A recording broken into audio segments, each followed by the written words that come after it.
Hello again, and welcome back to another how-to top tip video. It's actually a bit more of a kind of buyer's guide thing again, comparison between vehicles. We have wheel loaders over here and telehandlers over here. I'm going to start with the wheel loaders. You don't often see them compared together. Often you see when DLCs come out, people run through a DLC what's in that particular one, but I thought I would do it with wheel loaders and telehandlers in case you're not sure which one to get in game. It's a difficult decision because your hard-earned cash, you don't want to buy one then decide actually I don't really like this one, it's not quite what I thought, it doesn't do what I thought it would. So hopefully this will help you. We will see. I'm going to start off with the Liebherr. That is the one that comes up first on the buying page. This is the Liebherr L538. It costs $165,000 and has 156 horsepower. Nice looking wheel loader. Big rams on the front. Quite a chunky looking vehicle. All the wheel loaders are articulated. They are hinged in the middle. For big vehicles it means they can move in and around relatively tight spaces. They've got quite good turning circles. A lot of detail on it. One light on the top, your flashing beacon like so, and the wheel loaders operate up and down. They have no telescopic function, it's more height and power. Our front will move forwards and backwards as well for our tip, and can be moved obviously at the same time if you wanted to. Inside the cab, it's a bit sparse in this one, to be fair, not a huge amount of detail. Good wheel loader, does exactly what it says it will. Articulated, so it will hinge around the centre. This one, yeah, they're all pretty good. They do the same kind of thing. This is the lower horsepower of the three. So next I will jump into, or I will show you, the New Holland. This is the New Holland W170C. It's the long reach, it says on here. I don't think it's any much longer than the others, I don't think. Quite a bold advertising for New Holland there on the visor strip as well. Two flashing beacons on this one. This is an odd one for me. It's a kind of love it or loathe it, a Marmite type wheel loader. Every time I look at it I see toy. I just think it's a toy wheel loader. I don't know if it's the colour, kind of the boldness, and the kind of, it's very simplistic, but there's no reason why it should be any more complicated. But I don't know, every time I look at it I just think it's a toy wheel loader. I'm sorry to New Holland, I love your vehicles, don't get me wrong, love your tractors, use the combines in this game all the time, I think they're fantastic, but for some reason I don't know, just something about it, but that's just me. Anyway, jump in the cab. A little bit more detail in this one. Does exactly the same thing as the other ones. Articulated, hinged around the centre section, and our boom will go. It says pressing the wrong button completely. Slightly different kind of design on the front end. Rams all doing what they need to do. Our forwards and backwards tip motion is all there. Wonderful. Two flashing beacons on the top of this one. Very nice. So, yeah, it's a good wheel loader. This one costs $189,000 in game to buy and has 195 horsepower. So quite a big jump up from the Liebherr horsepower wise. Good wheel loader. Like I say, personally, I just think it looks like a toy. That's just me. Yeah, it's just one of those things. A bit weird, but that's me, sorry. Right, move on to our last one. This is the JCB 435S. If you're looking at this thinking, that's not in my game, I can't find it, it's not in there. This, I believe, as far as I can remember, I apologise if I'm wrong, came with the JCB DLC. It costs $195,000 to buy, so the most expensive. It has 230 horsepower, so the most powerful out of them all. Personally, I love it. It's just, out of the three, whenever I play the game, I generally gravitate towards this one. I do try my gameplay series to use different vehicles, and on my Sosnovka map, I'm using the New Holland. I think on my Bjornholm one, I haven't bought a wheel loader yet, I don't think. But anyway, I love this JCB. It's great looking thing. Lots of detail on it. It's big, it's chunky. Yeah, it's a great wheel loader. I do like it. I'm trying to be unbiased, but I can't. I'm sorry. I can't be unbiased. It's great. Exactly the same as the others. Articulates in the middle. And we have our usual up and down. This, I mean, I know it's bigger, it's more expensive. It just seems sturdier when you're using it. Don't know if the wheelbase is wider or longer, or I don't know. It just feels better. But then that's again, it's a personal preference. You may like it, you may loathe it. One beacon on the top, dead center. Yeah, that's, you know, they do what they say on the tin. I've said this on various different buyer's guides, help guides, whatever you want to call it. It does come down to a personal preference. Which model do you prefer? Which shape do you prefer?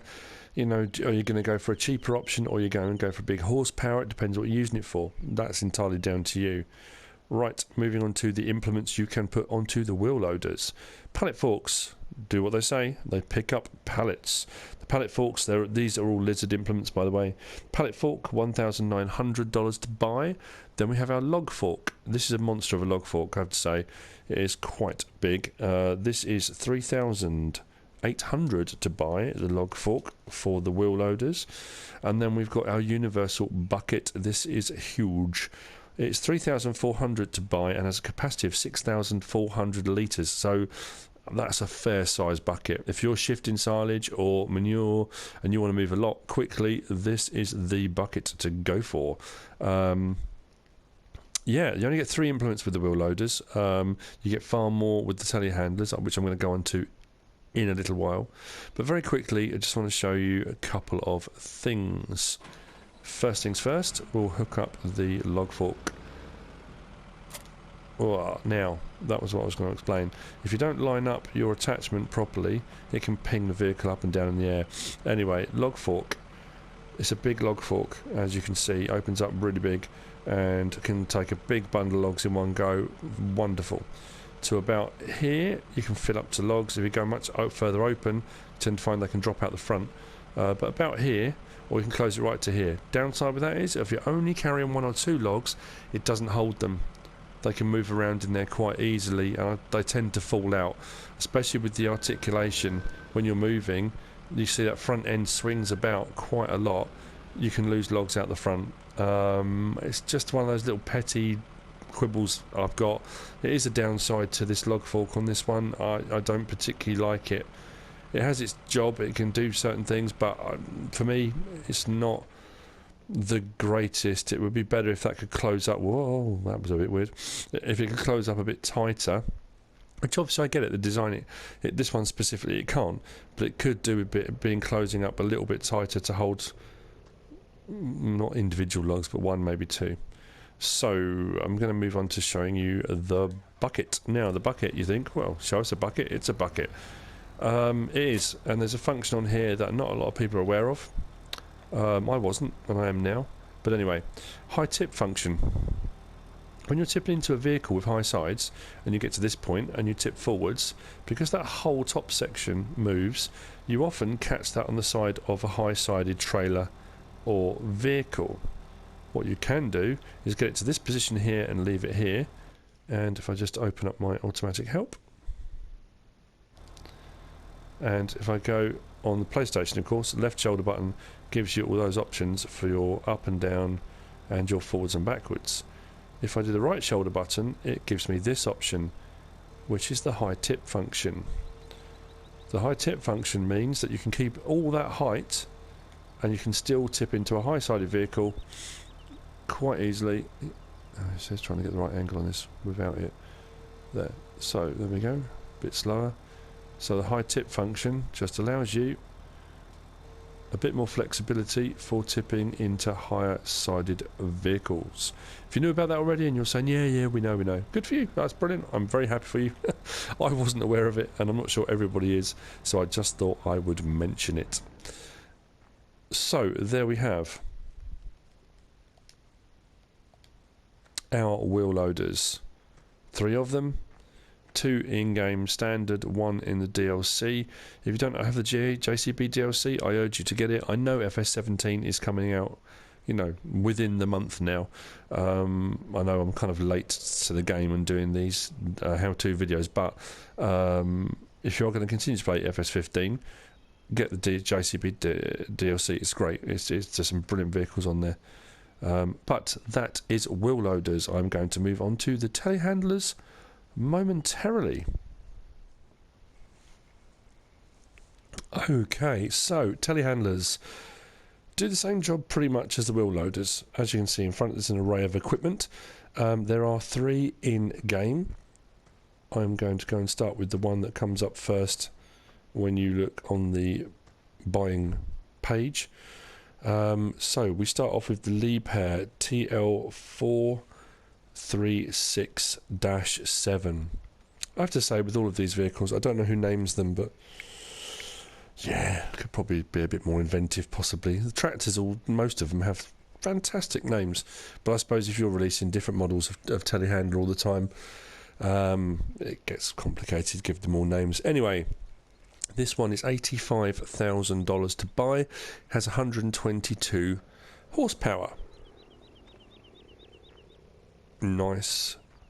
I do like this one.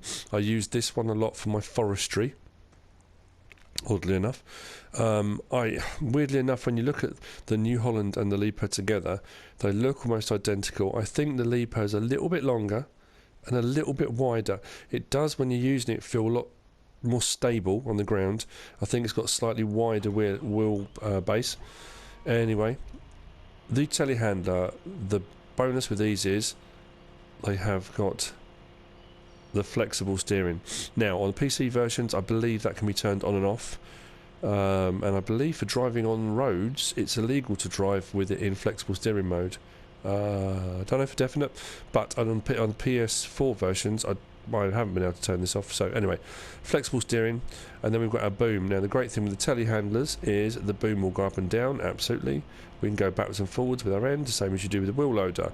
But what's great with the telehandler is we can take our boom right out and back again, which gives you a much longer reach for going up, for high things, and also for going over things for a longer reach. Now, that has its pros and it has its cons, in that, yes, you've got a much longer reach, but the heavier the object you put on the end, for obvious reasons, physics takes over, and the weight on the end tends to tip the telehandler forward. But anyway, inside the cab, pretty plain, pretty ordinary. I do love driving the telehandlers. I don't know why, it's just me. Quite a good view up, so when you are doing stuff and you're going up higher with it, yeah, they're great. I love them, I have to say.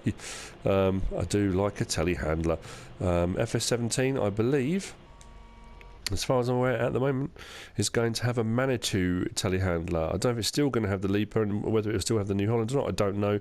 But there will be a Manitou telehandler, which will be fantastic. Right, moving on to our second of our telehandlers.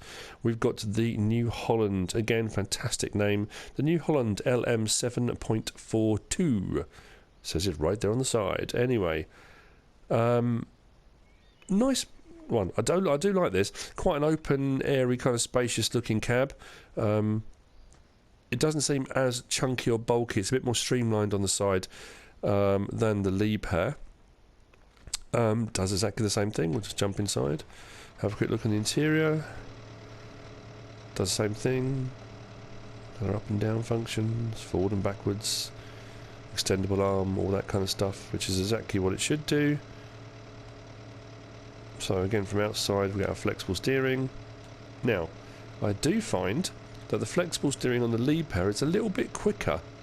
It responds better than the New Holland does, but it will do exactly the same, up and down, in and out, reach is about the same. On the whole, not bad. I tend to on my games have the Liebherr for forestry, and because it's got a more stable platform, I find, for moving logs around. The New Holland I generally have for yard work, moving bales, manure, all that kind of stuff. I do like this one. I really, again, I do like New Hollands, but I do like this one. This is my preference. I'm not trying to push anything on anybody. It's down to everybody what they want to do. But I do like the New Holland. Nice telehandler. Looks good, operates well, small enough that it can move around in the yards pretty effectively. But yeah, good one. Do like that one. So on to our last of our telehandlers. This again came with the JCB DLC. Interesting looking one. This one, like the wheel loaders, is articulated. It hinges in the middle. The cab sat a long way back and is a bit higher, and our telescopic boom is central in the middle rather than offset to the side. It's an interesting looking machine. Just a bit like an insect. It's very peculiar. Anyway, yeah, very detailed. Lots of stuff on here. Oh, I don't know if I'd said. Oh, I'm so dumb. I'm terribly sorry. The New Holland, $105,000 to buy, and it's got 143 horsepower, so more horsepower than the Liebherr, and a little bit more expensive. I apologise, I forgot. I got so excited in the moment. Anyway, back to the JCB. The JCB is a TM320S. Another fantastic name that just rolls off the tongue that you'll never forget. And it costs $79,000 in-game, and it has 145 horsepower. So it has more horsepower than both of the others, and is the cheapest of the three, which is interesting. Anyway, let's jump inside, have a quick look on the interior. Same kind of thing, not too bad. Now, the boom is right in the centre. Has its pros, has its cons. You can see right where it is. You can line up on things far, far easier, I find, with this one, because when it's offset it's hard to see whether you're lined up properly on pallets and things like that. This one, it's actually, you have to say, it's a good design. Same up and down reach, and then stick on the boom length on the end as well.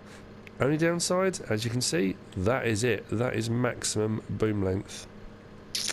So doesn't seem to have the same sort of reach as the others. It is obviously fully articulated, not just the flexible steering, but it's a bit longer than the others initially, which, whilst you think that's better, I don't know if it gives it a better turning circle or not. It does have a downside, and this is why it's a nice telehandler. Do like it, but I don't get on with it. It's very narrow wheelbase. I found when I bought one of these on one of my other games and had a go doing logging and things like that, it gets very unbalanced very, very easily, especially when it's articulated. If you've got a log or a load of logs on the front and you turn like so, and you've got the boom up and out, it can tip very, very easily. So not my favourite of the three, I have to say, but that's it. That's the third of our telehandlers. So that's the three telehandlers. The equipment you get with your telehandlers: we have our lizard equipment as per usual. We have the universal bucket at $1,800. It has a capacity of 4,500 litres, so smaller than the wheel loader one. Not by much, well, 2,000 litres I suppose, so yeah, it's a little bit smaller. But for doing yard work, manure, that kind of stuff, it's not too bad. The wheel loader bucket is much bigger. Then we move on to our lizard pallet fork. Same as usual, does what it says on the tin. $1,200 to buy. Bale spikes. Now, the triple bale spike can be a pain. It gets stuck into the bales sometimes. I don't know. Again, pros and cons. For square bales, fantastic. For round bales, not so great. But that will move us on to a bit in a minute. Log fork. The log fork is, let me think, $3,400. The bale spike's $1,100. Sorry, by the way, $3,400 to buy. I don't like it. It's just me personally, because it's only got the one prong on the top. Longer logs, I tend to find twist in it, and this little hinge bit at the top tends to move. You know, it's useful, does its job, but I don't get on with it particularly well. That's just me. Then, well, that was, what did I say? Yeah, $3,400. Then we got the manure fork. Manure fork is $2,900. This, oddly enough, I use for logging. because it's much longer, you can get the logs in it. The actual spikes are much narrower than they are on here, so you can get under logs and stuff a lot easier. I know it's not what it's designed for, and I know it's probably people going, oh, you can't do that. Well, I do, and it works. So if you want to give it a go, give it a go. But that's the manure fork, and then we have got the wrapped bale handler. Now, obviously, the bale spike there, it's got 3 prongs on it. Not so great for round bales. That's okay for square bales. This one is designed for round bales, predominantly wrapped ones, so silage bales, but it works on all the others as well. 3,300 to buy. Now, very, very quickly, I will jump into this telehandler here and show you what I mean. Now, when using telehandlers and picking up your equipment, I would suggest, and it is a suggestion, actually try to line it up as best you can. If you look at the angle of the attachment and the angle of your attachment on the front of the wheel loader, if you arrive at your attachment and it's a funny angle, or you're up too high or up too low, when you try and attach, it has a habit of flipping your vehicle over. So try as best you can to line it up, and it should attach no problem at all. Now, the wrapped bale handler is great. I do like this. I do have quite a lot of wrap bales, so opens and closes like so. Wonderful piece of equipment. Open it up, put it around the bale, close it up. Now, only downside, and this is PlayStation, I don't suppose PC would have this issue, because it's on the same right shoulder button for going forwards and backwards, and then side to side is opening and closing. You have a tendency, if you don't quite get it exactly side to side and you go up at an angle, you then tend to try and open and close whilst moving forwards and backwards, which can have the knock-on effect of knocking your bale stacks down, which is an absolute pain. Anyway, that's the wrapped bale handler. Just jump out of this wheel loader and jump into the New Holland very quickly. Ooh, got on the wrong side there. I slid across the bonnet in true Starskin Hutch style. Anyway, right, our log fork. Just do the same thing with this. Now, I'll show you what I mean. If I do it like that, it tends to flip the front up a little bit. In worst case scenario, it can flip the whole thing backwards. Anyway, log fork opens and closes like so. Again, this will close right the way down though, which is quite good, so you can get into one log. But the longer the log, because it's only got one prong on the top, it does have a tendency to twist a little bit. Same problem you got with the PS4 is that you can have a tendency to move that forward and backwards whilst you're trying to do the side-to-side motion on the little mini joysticks. Anyway, but that's the log fork, that's how that works. Which leaves us just, I think the only other thing that actually has a function is the manure fork. As you can see, with the flexible steering, they are actually quite handy into tight spaces. So, manure fork on, this opens right out, and the great thing with this is as well, especially when I use it for logging as well, you can come over the top of logs, especially with 2 or 3, drop it down, and then close it up around them. I just find it works really well. It's a good bit of equipment to use. So yeah, open and close motion, and it rocks right the way over. Yeah, it's a good bit of equipment. I do like the manure fork. So there we have it. That is our. It's not a tutorial. It's not a tutorial. It's a buyer's guide. It's trying to help you to decide which vehicle to use. So those are the 3, the Liebherr, the New Holland, and the JCB Telehandler. That is wheel loaders and telehandlers. I hope it's been useful. If you like the video, give us a like. If you don't subscribe already, please do. Lots of videos, how-to, top tips and gameplay series to have a look at on the site. Also on Facebook, I tend to put screenshots and the links for videos for YouTube go on there as well, all under Mr. Sealy P. Whatever you choose to do, thanks for watching.